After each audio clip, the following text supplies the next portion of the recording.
came to you in the beginning of March, Yeah. and I was on sick leave, and my body was in, I would say that it was in a very exhausted state, and my body had stored a lot of traumas from years back, bigger and smaller traumas, and also my system has been in a fight and flight for a long period of time, where I just kept going until my brain and body actually stopped connecting with each other, which was super scary, and I could go on like that until I couldn't.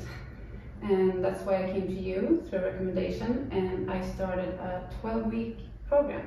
And now I'm at week 7, I think, so I've been here twice a week, and I know what's been happening in my body, but I don't know how. And I see you as a chiropractor with magic hands, because you're not a regular chiropractor. You're like a healer, but not like, oh, you just heal me and then I go. You teach my body how to heal itself, because I feel it long-termly. That is not a word.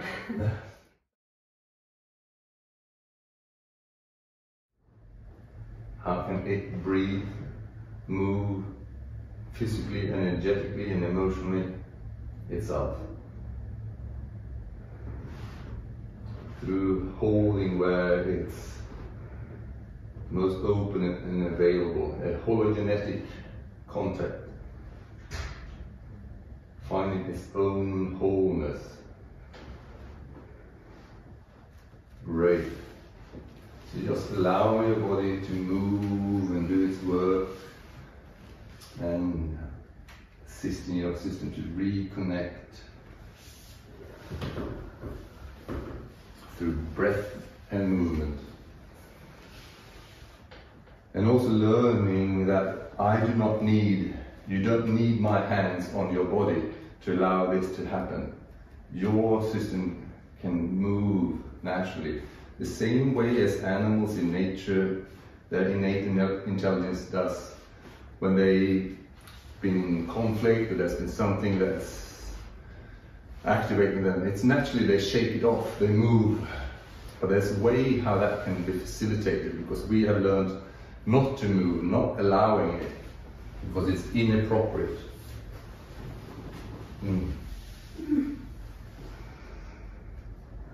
So allowing breath, movement, your awareness, finding safety, and finding the gifts that was held in this story that we can now digest and integrate.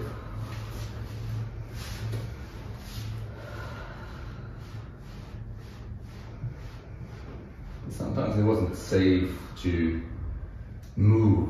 We froze in the situation. That was the best strategy we could use there and then. That made you survive, so that's great. To freeze sometimes in life, it's great to freeze. But if we're stuck in freeze, then we can't move to safety and the next turf where we can have more nourishment in life. Now, assisting your body, your nervous system to get increased capacity, dynamic interaction between the sympathetic and the parasympathetic. And the vagus nerve is the major output and input part of the parasympathetic. Yeah. So there's a continuous dance within as we breathe in and as we breathe out. As the heart speeds up and speeds down. Yeah. As digestion, everything is related to that going on. And it should be as efficient as possible in each and single moment. Yeah. So what's going on in my body now, what's the need from the outside, and how can I be as responsive and efficient to adapt to the situation. Yeah. That's what the nervous system is about, and the vagus nerve is part of that dance. And the society we have today, and all the kind of stresses that we have today, we need to sort of rework with these, some parts that are very old, and some are newer in our development, evolution-wise, but we need to get this human operative system enhanced. Yeah. And that's what we're doing when you're here. Yeah. And that's why you notice that, you know, as you're doing yoga, I think that your body moves differently, responds differently on things.